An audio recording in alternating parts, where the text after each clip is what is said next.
praticamente nada. António Horta Osório, como é que foi conseguir dar a volta a uma instituição como esta para chegar a este resultado? Boa tarde. Bom, eu realmente, quando fui convidado para liderar o Lloyds, o banco estava numa situação muito difícil.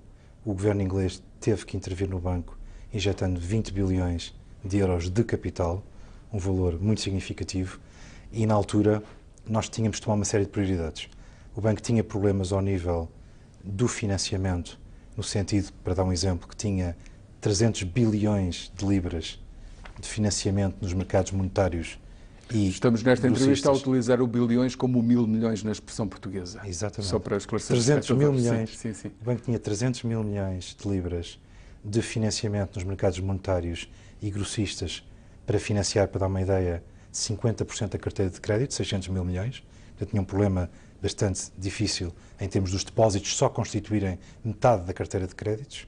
Por outro lado, dada a aquisição de um banco em dificuldades, que era o HBOS, que motivou a intervenção do governo britânico, tinha 200 mil milhões de ativos tóxicos, num total dos mesmos 600 mil milhões de crédito, e ao mesmo tempo, para dar apenas uma ideia dos três grandes desafios, estava a fazer a integração de sistemas e dos dois bancos, o Lloyds e o HBOS.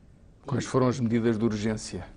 As medidas, o plano estratégico era razoavelmente simples, porque aqui a grande questão nunca é uma questão de ter uma estratégia muito elaborada, a questão é rapidamente assegurar a segurança e a solvabilidade da instituição e pôr em curso medidas que assegurem que o banco passe a ser viável. Portanto, nós fizemos um plano simples em 4 pontos. Primeiro, melhorar a solvência e a situação financeira do balanço. E em relação aos valores que referi, para dar um exemplo, dos 300 mil milhões que o banco tinha de financiamento nos mercados monetários, hoje em dia tem menos de metade. Em relação ao rácio de créditos sobre depósitos, que era um rácio completamente fora do mercado, era quase 200%.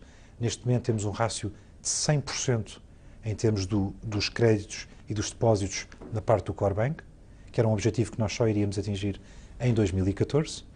E, portanto, e o rácio de capital, que era 8%, o rácio core tier 1 era 8%, e neste momento é 12,5%, que é um dos maiores da banca inglesa. Portanto, primeiro, fortalecer rapidamente o balanço.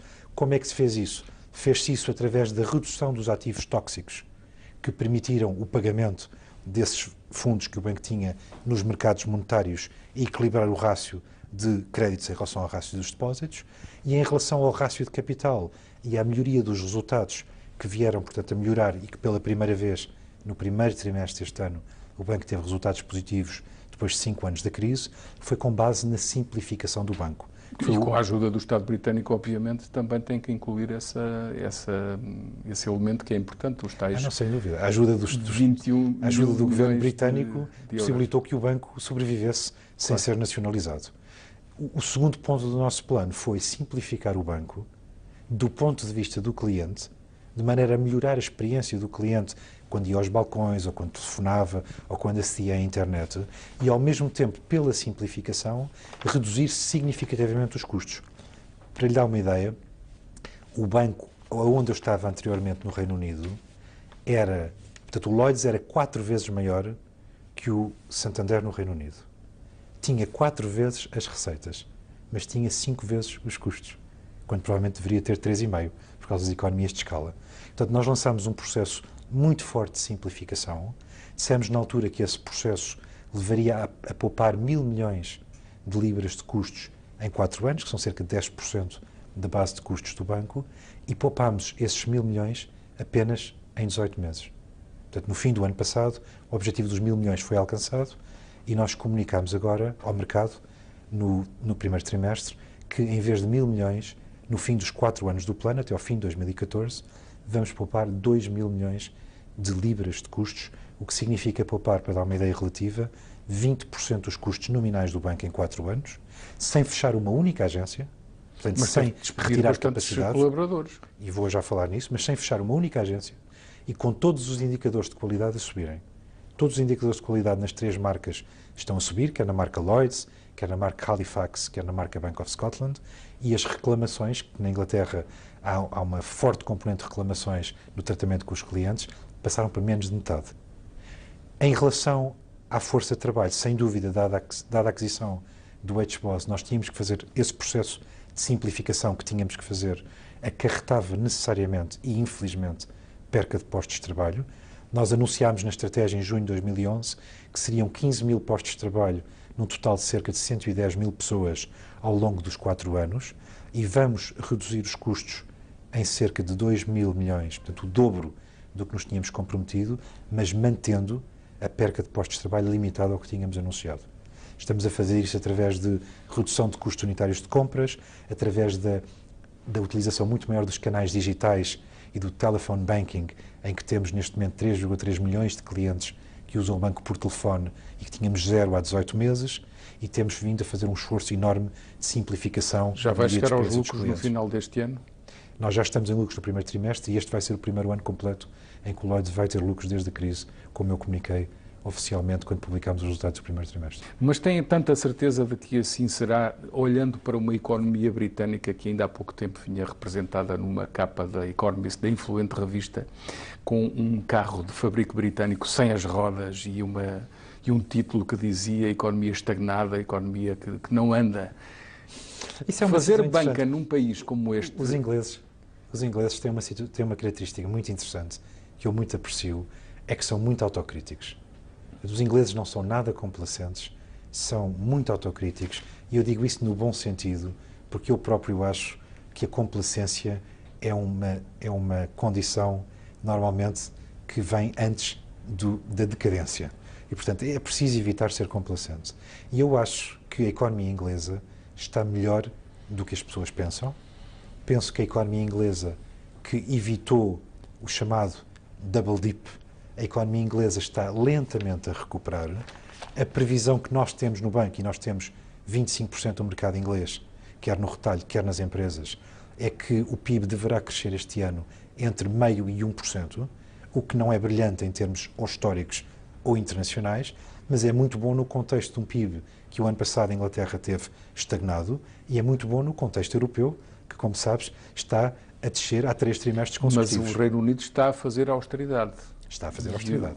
O primeiro-ministro britânico respondeu ao FMI que lhe disse assim: faça a austeridade mais devagar e invista em infraestruturas. E a resposta foi, qualquer coisa como, se eu não a fizesse com este ritmo, teria uma inflação de 3% e tenho-a quase em 2%. Deixe-me só completar o raciocínio para lhe fazer a pergunta no seguinte sentido. O FMI tem 2 pesos e 2 medidas. Tem um peso para o Reino Unido, que é: façam a austeridade devagarinho, e um peso para Portugal: acelerem lá a austeridade. Que comentário é que isto lhe oferece? Pois, o comentário que me oferece em relação à Inglaterra é que eu penso que o governo inglês está exatamente a fazer aquilo que deve fazer. Ou seja, para conceptualizar a questão, primeiro, não há alternativa à austeridade. Não há. Não há. Aqui como em Portugal. Aqui como em Portugal. E eu já disse isso publicamente várias vezes. Ou seja, as pessoas, em qualquer país onde vivem, ou em qualquer família, têm que viver dentro das suas posses. E dado que o mundo ocidental, incluindo os Estados Unidos, Inglaterra e Portugal ou Espanha, viveram muito acima das suas posses, com recurso a crédito, neste momento há um processo doloroso de ajustamento, de maneira às economias e às famílias e às pessoas poderem passar a viver dentro das suas posses. Processo que tem que ser completado. Portanto, não há alternativa à austeridade. A questão é, como perguntaste, o doseamento dessa austeridade. E eu também já disse publicamente várias vezes, em relação a Portugal, que eu penso que não há que matar o paciente com a cura. Mas há aqui uma diferença na nossa análise. É que o próprio mestre dessa receita diz em relação ao Reino Unido: façam-na devagarinho, e diz a Portugal: acelerem. E eu é que mando porque eu é que dou o dinheiro. Como é que se pode reagir a um tratamento diferente desta natureza? Eu acho que em relação a Portugal não se disse para acelerar. Portugal foi... Para se fazer ao ritmo que está combinado. Acabou de se dar a Portugal 2 anos mais para o seu processo de ajustamento. Mas Portanto, Portugal também teve, dado ser um bom aluno, e dado Portugal ter exatamente, tal como a Irlanda, feito todo o possível com enorme esforço do país como um todo e das famílias, em cumprir o programa acordado com a Troika, foram dados mais 2 anos a Portugal. Mas com um plano de cortes de despesa estrutural do Estado, que é de 4.800 milhões de euros até 2015, e se considerarmos o ano 2016, vai a 6.500 milhões de euros. Mas é preciso deixar claro às pessoas que foram dados mais 2 anos a Portugal. Agora, a questão é, deveriam ter sido dados ainda mais? Qual é que é o doseamento adequado para fazer essa estabilidade? E eu penso que, em termos de direção, número 1, Portugal, repito, fez um esforço fez um ajustamento com enorme esforço e deveria ser premiado por isso, como foi. Ponto 1. Ponto 2. O ajustamento para a frente tem que continuar a ser feito, embora a questão da dosagem pudesse ser discutida. Eu não quero discutir com franqueza se deviam ter sido 2 ou 3 ou 4. Eu quero deixar claro que foi dado mais tempo a Portugal porque Portugal fez o ajustamento de uma maneira que eu acho que foi estoica. Os portugueses portaram-se, tal como os irlandeses, de maneira exemplar, e eu penso que houve uma resposta da comunidade internacional em relação a isso. No entanto, é preciso deixar muito claro que nós continuamos a ter que chegar ao fim do ajustamento. E este é um processo lento, doloroso e difícil. Eu acho que a direção desse ajustamento deve ser muito mais no sentido de diminuir o peso dos gastos públicos e do Estado e não de aumentar os impostos sobre as pessoas. Portanto, eu acho que essa é a questão central. Então, é este plano que foi anunciado para Portugal, que incide incide precisamente sobre cortes de despesa estrutural e que está a ser tão contestado, responde a essa sua preocupação. Eu acho que o programa vai na direção correta. Com todos os cortes que tem. Porque eu não quero falar nos cortes específicos, porque acho que não me compete a mim fazer isso e porque acho que essa é uma discussão que muitas outras pessoas são muito mais competentes para ter. Mas em termos de direção... António, não deixa de ser um cidadão português com claro, uma responsabilidade especial, que é ter uma visão global a partir aqui de Londres. Que é exatamente essa que eu pretendo dar. Ou eu seja, percebo. Em termos de visão global... E eu, como jornalista, tenho que lhe perguntar, deve... havendo um conjunto que incide em 1.500 milhões sobre o sistema de pensões, com 2 regimes, um público e um privado, havendo um outro conjunto de cortes que incide sobre a redução dos efetivos do Estado e a redução da massa salarial, havendo ainda um outro conjunto de cortes que incide sobre sistemas de remuneração e complementos de remuneração. São medidas muito concretas. Não são. Quando me diz que concorda com o conjunto. Eu concordo com a direção e o conjunto das medidas, o que não quer dizer que não possa haver trade-offs entre essas medidas. Ou seja, eu acho que é claro, na minha concepção, que Portugal tem que se reformar. E tem que se reformar no sentido... Tem que começar por algum lado. E tem que se reformar no sentido de fazer mais com menos. Pela mesma razão que acabámos de falar, que temos como país, não só ao nível das famílias, mas ao nível do Estado, de viver dentro das nossas posses e, portanto, temos que fazer mais com menos. Temos que trabalhar mais ou melhor. Que é muito importante, que tem a ver com aquilo que são as medidas em concreto que lá vêm, mas não é para comentar uma delas ou 2 em específico. Sim. É para lhe perguntar sobre a governabilidade de um país que tem uma coligação, que tem a gestão da coisa pública, tem 2 partidos, dos quais um deles diz: eu com essa medida não concordo, sou incompatível, diz o líder do CDS-PP. E depois vêm responsáveis do PSD dizer: sim, senhor, não será aplicada se houver alternativa. São coisas contraditórias. Não totalmente, mas em parte. Se não houver alternativa, tem que ser aplicada. Se nós olhamos para aquele conjunto e para aquele objetivo até 2016 de haver 1,2% de déficit público em relação ao produto interno bruto, e não vemos grande alternativa. Mas pergunto-lhe em relação à governabilidade. Visto daqui, não é um país que depois de ter dado essa prova de estoicismo, de cortar e de reduzir e de mudar de vida, pode ficar agora em causa do ponto de vista da percepção externa por perder governabilidade ou ter risco de ingovernabilidade? Eu acho que é verdade. Acho que isso é um risco grande. É um risco que deve ser evitado.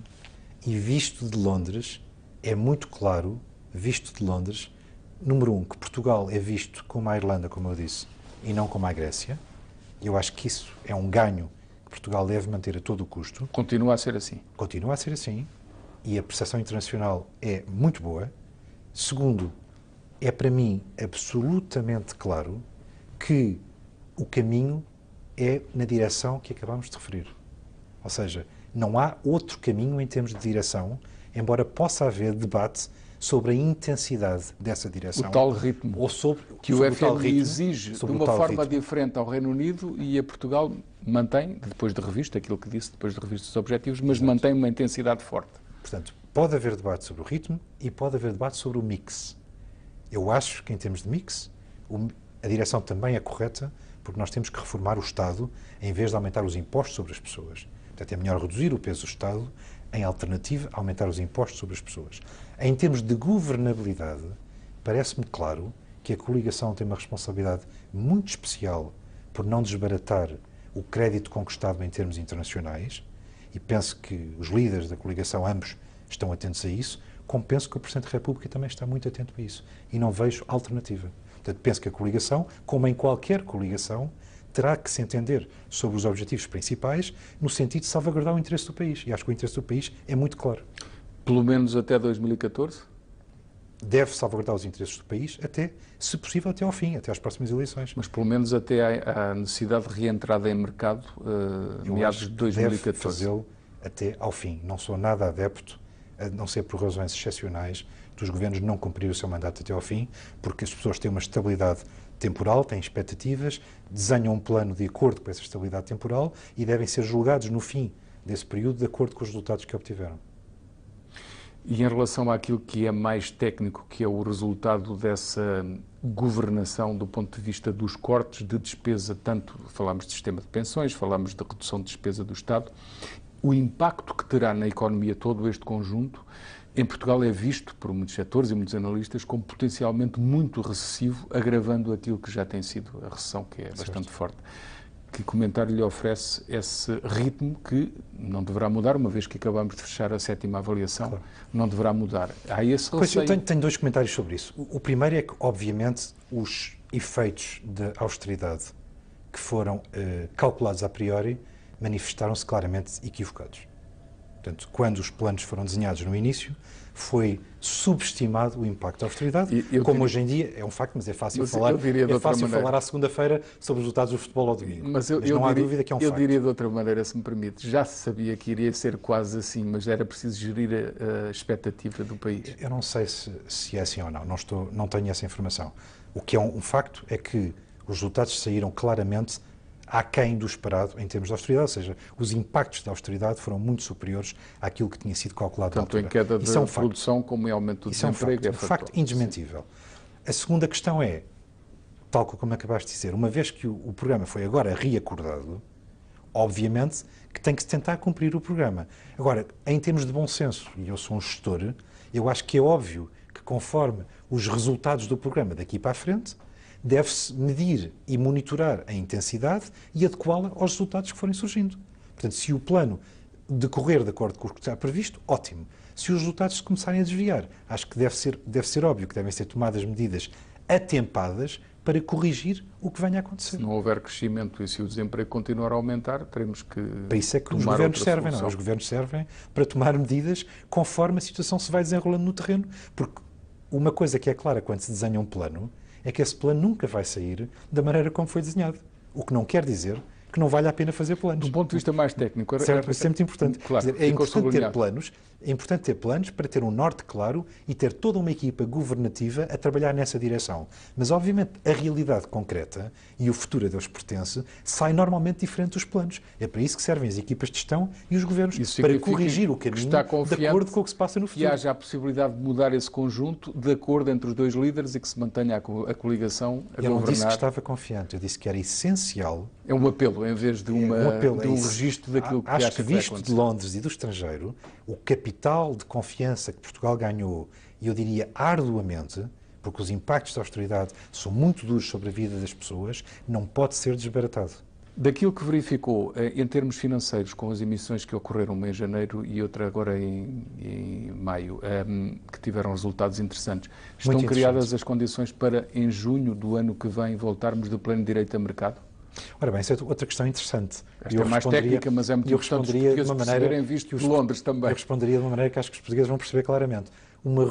A reputação leva uma vida a criar-se e pode ser desbaratada num dia. Portanto, Portugal levou anos, agora a criar reputação, como eu referi, de maneira aos mercados lhe darem de novo a confiança para comprarem obrigações a 10 anos. Isso pode ser desbaratado de um dia para o outro. E não deve ser. Portanto, fala o gestor que neste momento tem um discurso mais político que outra coisa. Está a fazer ou a dizer pura política. Não, ou observar isso. Estou a responder às questões. Já reparou que todas estas questões são puramente políticas. Mas é o nosso futuro que está em causa e é importante falarmos destas coisas. Há uma preocupação muito grande em Portugal e na Europa que tem a ver com a estabilidade ou a instabilidade do sistema financeiro, que ainda perdura, E tem havido surpresas, nomeadamente do Chipre, que, enfim, já era esperado, mas a intensidade do que ocorreu e as peripécias sobre o plano de resgate levaram a grandes preocupações, nomeadamente a decisão anunciada naquela altura, de se mobilizar todos os saldos de contas bancárias, levou a uma grande instabilidade. Depois foi corrigido o plano.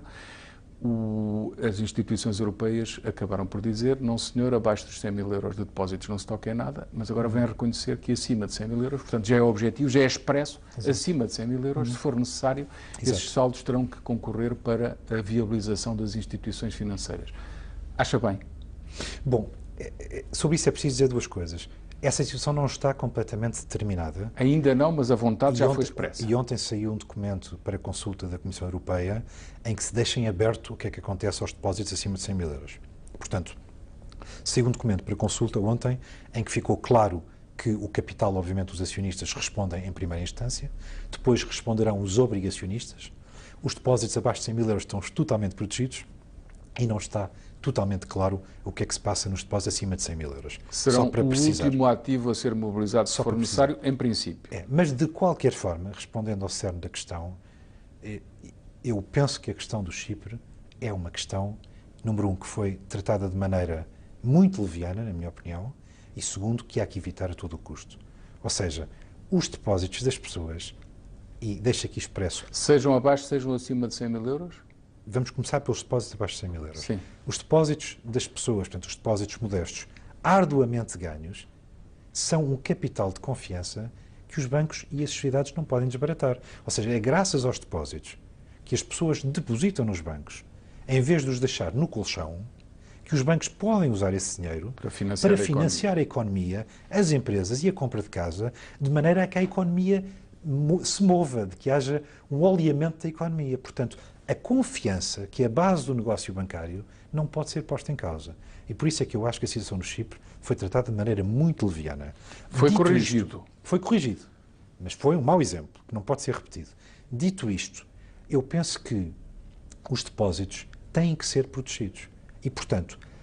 Mesmo acima dos 100 mil euros. Ou seja, não me repugna a ideia que depósitos de valor muito alto e que possam ser perfeitamente fungíveis ou identificáveis com empresas ou instituições que ou fazem um depósito ou compram uma obrigação, respondam da mesma maneira que obrigações, mas penso que os depósitos das pessoas, das famílias, devem ser protegidos. E, portanto, aquilo que eu acho que é importante é que se faça uma análise de qual é o limiar adequado. Não sei se são 100 mil euros, acho que em cada país a situação será diferente e acho que deveria haver uma análise sobre qual é o valor a partir do qual, imagina, 98% da população está coberta e deveria haver uma garantia inviolável em relação a esses depósitos.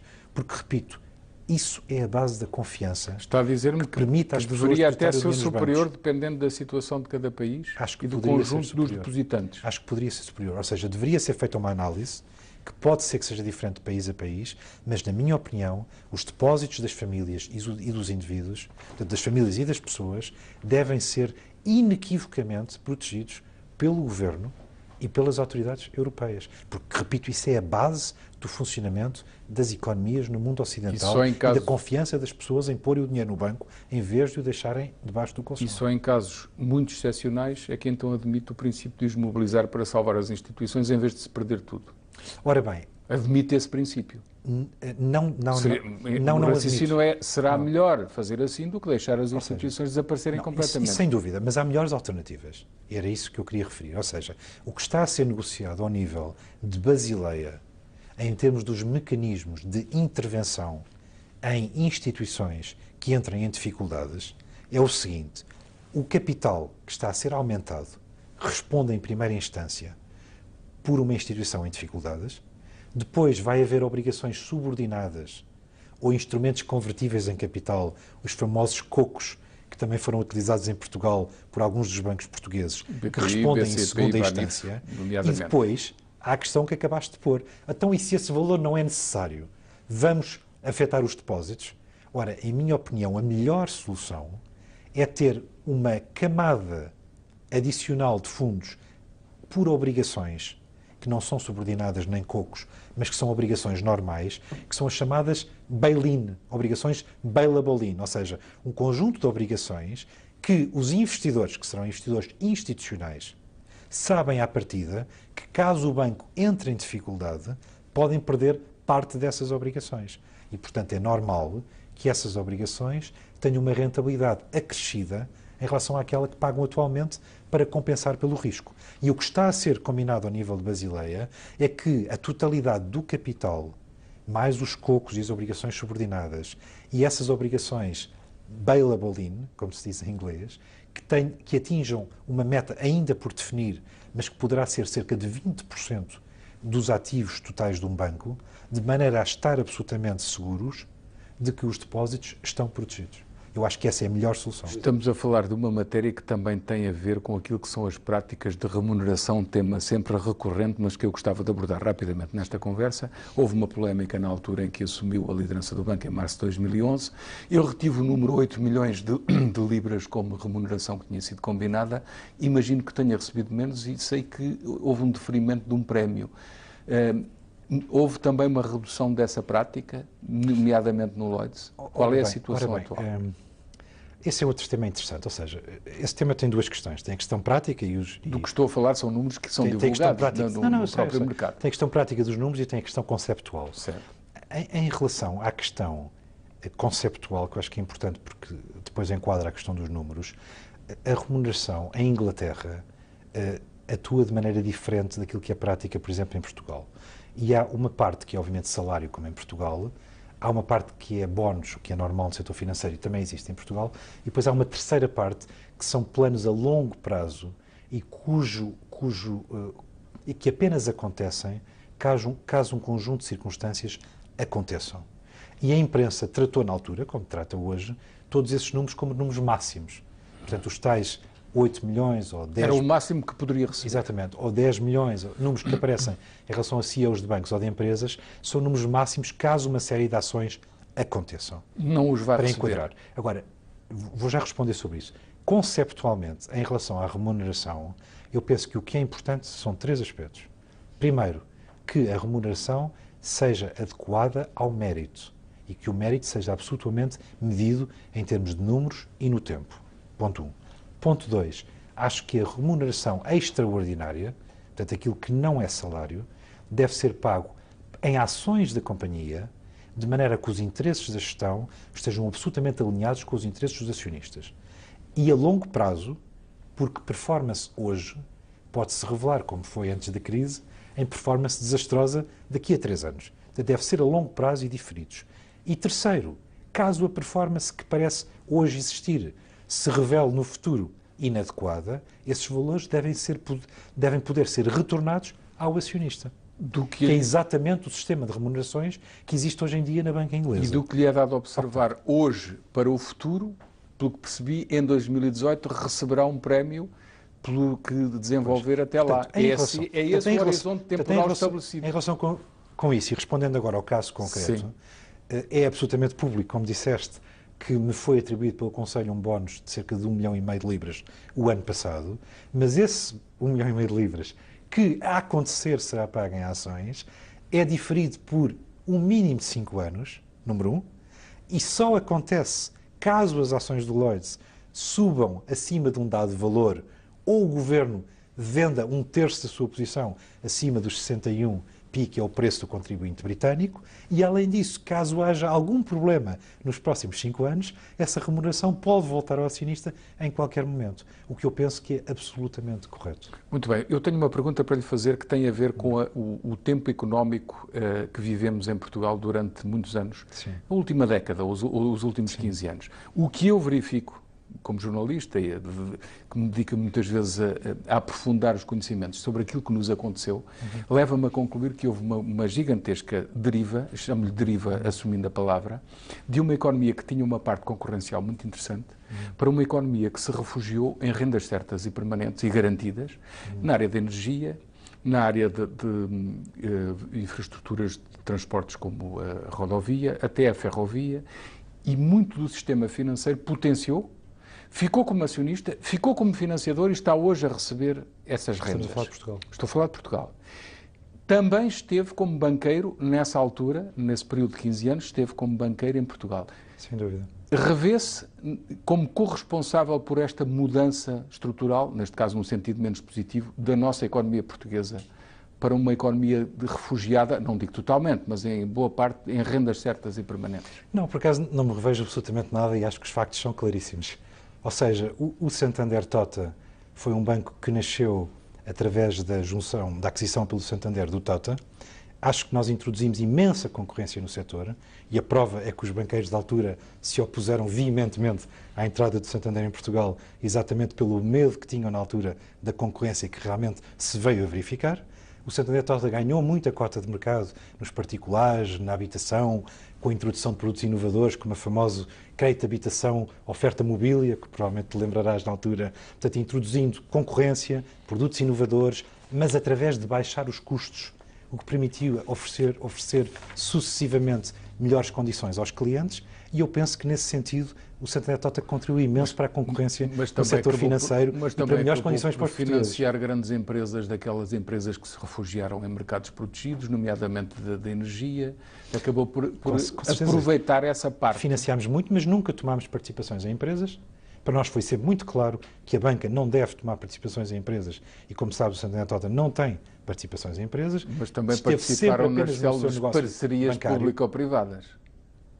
No aspecto de financiamento, não no aspecto de capital. Financiamento, e não além disso, como acionistas. E além disso, participámos em operações que nos deram imensa satisfação pessoal, que foi ajudar as grandes empresas portuguesas na sua expansão internacional ou nas suas grandes aquisições, como foi, por exemplo, o caso do Grupo Queiroz Pereira na aquisição da Portcel, ou como foi o caso da Simpor na altura na compra das fábricas em Espanha, para dar apenas 2 exemplos. Ou, por exemplo, a Sonai, quando comprou a sua participação no Brasil. Gostava de perguntar, portanto, essa política também teve um apoio público na construção dos campeões nacionais. E aquilo que eu faço como balanço ao longo destes anos todos é que os célebres campeões nacionais, há só 2 ou 3 que de facto são campeões nacionais. Porque a maior parte está super alavancada. Olhamos para uma EDP que tem 10% do PIB em dívida, olhamos para um conjunto de empresas que de facto têm capitais próprios muito baixos, têm um nível de um rácio financeiro muito baixo de capitais próprios, e vemos os campeões nacionais que são muito frágeis. Eu teria aí 2 ou 3 comentários. Quer dizer, o primeiro é que temos alguns campeões nacionais. Não há dúvida que o Grupo Jerónimo Martins é uma extraordinária empresa, não há dúvida que a Galp é uma extraordinária empresa, não há dúvida que a EDP é uma grande empresa, a Portcel / Semapa é uma grande empresa. Nós temos, à nossa medida, não nos podemos esquecer que somos um país pequeno, temos grandes empresas. Ponto 1. Segundo comentário que eu faria, eu sempre disse, e não gosto de estar a dizer isto, mas é um facto, sempre disse que a questão dos campeões nacionais põe-se muito a ver, na tua perspectiva, com os apoios do Estado e com os centros de decisão nacionais. Eu sempre disse na altura que não haveria centros de decisão sem excelência de gestão. E acho que isso é evidente hoje. Não, mais do que isso, a questão é que depois verificámos que esses campeões existiam porque tinham proteção de Estado em muitas áreas. Não há campeões sem excelência de gestão. Ora, aí está. E verificamos que muitos não eram campeões. Mas no Santander Tota, os nossos apoios foram sempre feitos com base no mérito dos empresários, com base no valor acrescentado dos projetos. Portanto, não se revê nesta leitura de que houve uma mudança no sentido da proteção e da menos concorrência, não se revê tendo, não, em termos de Santander Tota, considerando que não deu contributo para isso. Quer dizer, obviamente... Como banqueiro, pergunto-lhe como banqueiro. Que toda a gente faz erros, não é? Eu costumo dizer também aqui no banco, a única pessoa que não falha um penalti ou que nunca falhou um penalti na vida é aquele que nunca jogou futebol, não é? Mas isso não é importante. O que é importante, a sua mensagem. O que é importante... Não, mas isso é lógico, toda a gente faz erros. O que é importante é acertar 8 ou 9 em cada 10 e fazer muitas coisas para não começar pela 1 ou 2 que se fazem errados. Mas eu não tenho qualquer dúvida em dizer transparentemente que não tenho a mínima dúvida que o Santander Tota foi um fator claríssimo de aumento de concorrência e de inovação no setor financeiro português. Fica registado até para a memória futura e para a informação dos espectadores imediatos. E os resultados, aliás, sob uma liderança que desde há 7 anos não é a minha, portanto, seguida pelo Dr. Nuno Amado e agora pelo Dr. Vieira Monteiro, eu penso que os resultados e a qualidade do Santander Tota é inequívoca. Vamos voltar à pura política sob a forma de perguntas de economia. O que é que faria de libertação de constrangimentos à atividade económica em Portugal no imediato? Eu estou absolutamente de acordo com o que acabaste de dizer, que nós deveríamos fazer um esforço ainda maior no sentido de liberalizar os setores e forçar a concorrência nos setores dos bens não transacionáveis. Por exemplo? Como, por exemplo, a energia. Sim, a célebra. Eu acho que a energia é claramente um fator crítico para a concorrência e para a competitividade de uma nação, e penso que há vários entraves, e acho que a energia, em relação a vários países europeus, é mais cara em Portugal, para além de, como a própria EDP já reconheceu, haver fatores na fatura de energia que não têm nada a ver com a EDP. Certo, mas esse é um dos aspectos. Que eu acho que se seguirmos a receita das instituições internacionais, nomeadamente FMI e Comissão Europeia, não vamos lá. Porque a receita é liberalize-se, retire-se tabelas de preços, torne-se o preço completamente livre e depois haverá concorrência e baixa o preço. E eu digo sempre, em Portugal isso funciona ao contrário. Eu preferia um tabelamento. O que é que diz em relação a isso? Eu aí tenho, quer dizer, é verdade... Vai contra os seus princípios. Já sei que me vai dizer isso. É verdade. Mas lá no fundo era capaz de reconhecer que se calhar é o melhor. Eu acho que é verdade, que tens razão, que temos exemplos práticos concretos em que, após a liberalização, os preços aumentaram. Temos exemplos recentes. Mas eu sou... Desde 2004 no mercado dos combustíveis. E até tem uma certa liberdade. O que significa, como dizes, que são precisas medidas adicionais para além de liberalizar os preços, de maneira que a concorrência funcione. Mas eu sou absolutamente contra os tabelamentos de preços, contra a intervenção do Estado na economia para além do necessário. Há certas intervenções que são por bem. Mas eu penso que essas intervenções têm efeitos perniciosos a longo prazo, que são muito mais difíceis, que são muito mais complicadas. E, portanto, eu sou absolutamente contra a intervenção do Estado para além daquilo que é estritamente necessário. Acho que os reguladores, sim, os reguladores têm um papel importante. Nós temos reguladores no papel e implementados na prática, e eu acho que eles deveriam ter a força de intervenção e de caráter para assegurar que a concorrência é efetiva. Estou de acordo com isso. Mas eu não vejo os reguladores como o Estado, vejo como reguladores. O Governo acaba de anunciar um crédito fiscal ao investimento, a que chama supercrédito fiscal, em que permite a dedução de 20% do total do investimento até à concorrência de 70% da matéria coletável. Traduzindo, poderá fazer baixar a taxa efetiva de IRC para 7,5%. Claro, para quem investir de facto. Acha interessante? Eu acho que todos os estímulos temporários, ao aumento do investimento, num momento e numa situação em que a economia portuguesa carece de autoconfiança e os empresários carecem de confiança para investir, são bem-vindos. Mas acho que é importante que os portugueses percebam que por cada medida dessas há um trade-off. Ou seja, qualquer estímulo ao investimento, qualquer aumento de gastos tem por contrapartida ou um aumento de impostos ou uma descida de gastos no outro lado, uma vez que nós temos porque uma situação... Porque as receitas do Estado têm de ser garantidas. Não são suficientes. E, portanto, eu acho que isto é tudo uma questão relativa. Eu penso que as medidas, que essa é uma boa medida em absoluto, penso que, em termos relativos e de política geral, as medidas deveriam ser orientadas no sentido de aumentar a competitividade fiscal do nosso tecido empresarial. Mas essa medida é em si mesmo uma medida que eu vejo bem. A conversa foi noutros sentidos, mas um conjunto de constrangimentos, para além dos que já falámos, que ainda subsistem, levam-no a sugerir mais alguma atuação em algum setor em específico? Não necessariamente, porque, pela razão que há bocadinho tentei dizer e talvez não tenha sido claro, é fácil dizer o que é que se deve fazer. A dificuldade está em fazer. Ou seja, por definição. É claríssimo. E neste momento eu penso que há uma direção muito clara sobre o que é que deve ser feito. A dificuldade está em executar de maneira adequada. Mas neste momento não diria a um empresário inglês vá para lá que é bem recebido e tem todas as condições para trabalhar, porque ainda não é verdade. Não sei. Acho que depende. Acho que Portugal está aberto ao estrangeiro, acho que os portugueses falam lindamente línguas, os portugueses recebem bem os estrangeiros, temos uma boa situação neste momento em termos de criação de empresas, em termos de infraestruturas, portanto depende dos setores, acho que os ingleses podem perfeitamente investir em Portugal. Eu, quando falo com os meus amigos, digo que Portugal é um país estável, Portugal é um país agradável para viver, Portugal não tem problemas de criminalidade, não tem problemas de fações dentro do próprio país. Faz essa pedagogia com todos? Faço com os meus amigos quando lhes digo, normalmente, em termos de investimento, depende do setor em que eles estejam, mas a minha mensagem sobre Portugal aqui em Inglaterra é obviamente muito positiva e digo sempre, porque é mais claro para os ingleses, Portugal é como a Irlanda. Portugal tem-se portado como a Irlanda, Portugal está a cumprir com enorme estoicismo e dedicação o programa de ajustamento, tal como os irlandeses, porque os ingleses, estando muito próximos da Irlanda, veem imediatamente a comparação. Eu acho que esse crédito, como há pouco disse, esse capital criado não pode ser desbaratado. Muito rapidamente, para terminarmos, há uma grande oposição, e não é só de políticas monetárias, é financeiras, é económicas, em relação a uma zona, a um país como o Japão, um Reino Unido, que eu acho que está a fazer um mixing, na sequência do que falámos, entre a austeridade e algum apoio ao crescimento. Sim. Uma União Europeia como a Alemanha, que aposta sobretudo na austeridade, embora fale já nas questões de desemprego, mas aposta sobretudo na austeridade.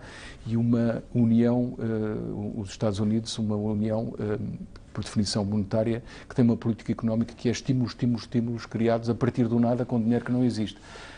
Eu acho que ninguém tem a receita, é o que eu acho, mas acho sinceramente que vem nos livros que o modelo de criar dinheiro a partir do nada vai dar asneira, para utilizar a palavra mais simples. A Europa tem uma receita que me parece muito mais consistente. O que é que diz da minha observação muito simples e para português entender? Sem comentar os méritos totais da observação, eu acho que a receita é óbvia, mas é muito difícil de implementar. Óbvio. Ou seja, a receita é óbvia no seguinte sentido. Nós temos um conjunto de países no mundo, Estados Unidos, como referiste, Inglaterra, Portugal, Espanha, só para dar 4 exemplos, sim, que, tendo vivido acima das suas posses, todos têm que passar a viver dentro das suas posses, o que significa contrair despesa. E, portanto, quando se contrai despesa, produz-se menos e, portanto, há desemprego, a não ser que se possa manter a produção exportando para fora do país. Ou da zona económica onde estão. Segundo aspecto, tal como existem esses 4 países, para dar um exemplo, existem outros 4, vou dar outros 4 exemplos, Brasil, China, Índia, Alemanha, em que não se viveu acima das suas posses, as poupanças são muito grandes e seria possível fazer um esforço de aumento dos gastos públicos e do consumo privado, de maneira a importar dos outros países e, portanto, equilibrar assim a situação a nível mundial. Ou seja, para ser mais claro, Portugal, Espanha, Inglaterra, Estados Unidos têm um déficit da sua balança de transações correntes. Compram mais do que aquilo que vendem. Brasil, Índia, China, Alemanha, no seu conjunto, têm um enorme superávit.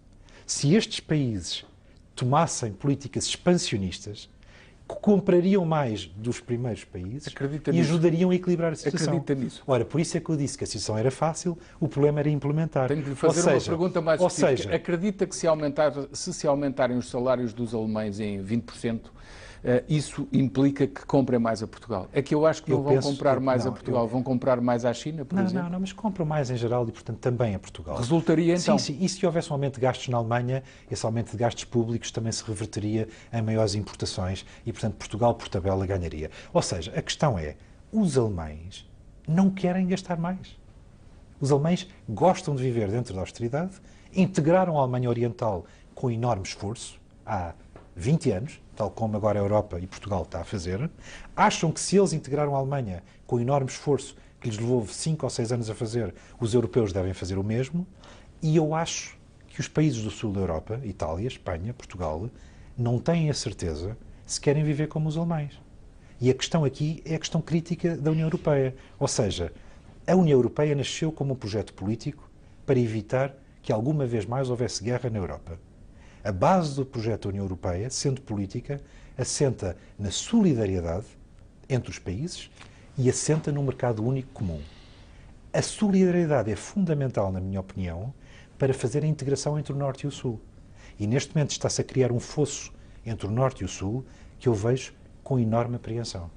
Só em relação aos Estados Unidos, criar dinheiro a partir do nada para resolver um problema económico. Não ouvi o seu comentário. É porque está na matriz anglo-saxónica que tem dificuldade em classificar essa situação? Não, eu não queria estar a comentar, mas posso comentar. Mas eu peço-lhe que comente, porque para mim é muito importante e para o espectador português. A questão não é criar dinheiro a partir do nada. Na prática é. Doutor António Horta-Osório, na prática é. Não é. Comprar as bonds americanas com dinheiro que não existe é criar dinheiro a partir do nada. As pessoas têm que ter a noção de que aquilo que se produz cada ano num país, o PIB de cada país, tem como equivalência, os bens e serviços produzidos, têm como equivalência, do outro lado, a quantidade de dinheiro em circulação. Sim, mas não é o caso dos Estados Unidos. Vezes a velocidade de circulação.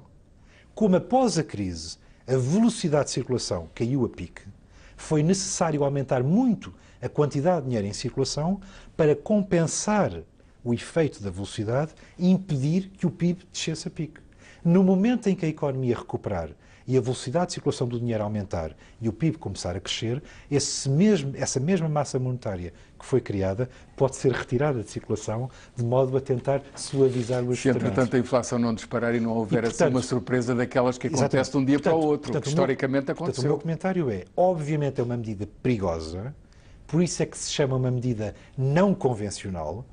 É a primeira vez que ouço um banqueiro com a sua projeção chamar-lhe uma medida perigosa. Eu sempre pensei assim. Mas na vida há que tomar riscos calculados para tentar minorar aspectos negativos. Última pergunta para acabar. Eu estou absolutamente de acordo que, dado o enorme risco da economia parar após 2008, impunham-se medidas não ortodoxas e que o quantitative easing era adequado. Agora, há que haver a coragem política e de timing para, na medida em que a economia começa a recuperar nos Estados Unidos, que está a recuperar, esse estímulo ser retirado de maneira a não criar o Presidente da Reserva Federal deu a entender que pode acabar em breve e os mercados lá voltam a cair. Mas só para terminarmos a nossa interessante conversa em relação a Portugal, nós não podemos fazer nada parecido porque estamos numa União Monetária. Quem manda são os outros senhores, portanto não temos moeda própria. Pergunta muito concreta. Então era melhor fazermos o mesmo com moeda própria e sairmos do euro? Não, é exatamente por isso que eu acabei de dizer que a Alemanha tem que ter consciência que o projeto político europeu assenta não só no mercado único e num progresso a nível de competitividade, mas assenta também na solidariedade. E ambas têm que ser devidamente balanceadas. Sendo certo que se calhar haverá solidariedade depois de terem a garantia que nós cumprimos e reduzimos despesa estrutural do Estado e fazemos o que nos é pedido. Eu penso que isso é possível. E penso que há luz ao fundo do túnel, mas não há dúvida que este é um caminho difícil e cheio de escolhas à nossa frente. Nessa perspectiva, o euro não vai rebentar em breve? Não, o euro não vai rebentar em breve, mas repito que o euro assenta na compatibilização entre a solidariedade e o mercado único europeu e que neste momento temos um grave risco de o fosso entre Norte e Sul não permitir que a legitimidade dos governos continue a construir o projeto europeu. Eu tenho graves reticências ao que se está a passar no sul da Europa em termos da dissintonia entre a vontade dos governos e uma crescente insatisfação da população, que tem que ser ponderada devidamente. Já ameacei várias vezes que era a última pergunta, mas não resisto. Depois desta aventura britânica, volta a Portugal, já não para a banca, se calhar para outras atividades, nomeadamente relacionadas com a gestão da coisa pública. Eu estou muito satisfeito de termos atingido, conforme era a minha promessa, o valor pago pelos contribuintes britânicos em 2 anos. Mas a aventura do Lloyds está apenas a começar. Vai continuar então por bastante tempo. Estou absolutamente comprometido a levar o Lloyds à posição que ele merece. Mas um dia, quando tiver mais cabelos brancos, estará em Portugal com outras funções. Depois no futuro veremos. É uma previsão que fica. António Horta Osório, por mim continuaria muito mais tempo a conversar. O nosso tempo chegou ao fim. Muito obrigado por esta entrevista. Muito obrigado.